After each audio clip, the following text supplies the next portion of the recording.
In this video, we're going to walk you through mounting your bindings on your snowboard. There's 3 key elements. That's setting your stance width, setting your stance angles, as well as setting your toe to heel placement. Before I ever grab my board and start mounting up my bindings, I like to make sure that the bindings are actually sized up appropriately for my boots. Get familiar with your bindings. Each one is going to have its own unique adjustments, whether it's adjusting the heel cup, adjusting the toe ramp, as well as adjusting the straps. By getting these adjustments done prior to setting up your board, it's going to make it a lot easier and make sure that you're not going to have to take your bindings back off the board once you're fully mounted up. Once you have this step all done, I'll grab my board and grab my hardware and start mounting up. So once I have everything I need, both pairs of bindings already pre-adjusted, my plates with the hardware, as well as I like to have a number 3 screwdriver and a measuring tape. The first thing I'm going to look at and focus on is my stance width. If I look at this board here, which is the Thrive Accomplice, this board has its stance placements already on it. Reference stance 22 inches wide, insert to insert, exactly 22 inches. Generally for your stance width, you're going to want to go about shoulder width apart. This is going to vary, and as you get more experience and more time riding, you'll be able to find what really works best for you. Default stance is a great place for me to start, so I'm going to line up my bindings over that default stance. A great thing with the Thrive boards is that default stance is really going to be an ideal place for starting if you've never ridden before, and then you can adjust either slightly out or slightly in to really fine-tune it for your specific needs. Our next step is going to be setting your stance angles.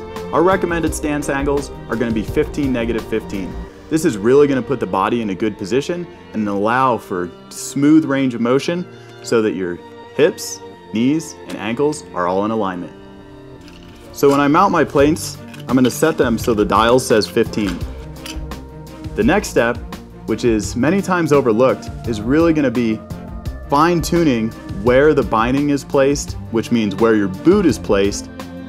I want to make sure that I have my boot centered from toe to heel on the board. So what I'll do is really make sure that my binding doesn't move, set my boot in that binding, and I want to get where that boot is lined up, equal overhang, toe versus heel. Once I have that, I'll pull the boot back out, and then the hardware, sometimes I have to move my hardware depending on which type of discs you have, but this is really going to be where my binding is best going to be placed so that my boot is positioned correctly over top of the board. A great way to double check this is just look at the binding and see where it's hitting along the board. If I see this one's lined up close to the edge, I'll adjust this one back as well. And now, I'll tighten up my hardware.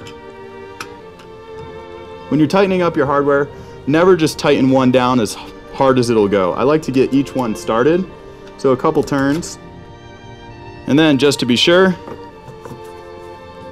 make sure that boot has equal overhang, heel versus toe. Looks good. And then I'll tighten them down the rest of the way. The great thing to do is make sure you're pressing down hard on the screwdriver and get them nice and snug. You really don't want them to come loose while you're riding out on the hill. And then from time to time, you'll want to come back and make sure that they're still staying nice and tight. Now that we're all mounted up, we're ready to hit the slopes. My name's Doug, and this video has been brought to you by Thrive Snowboards.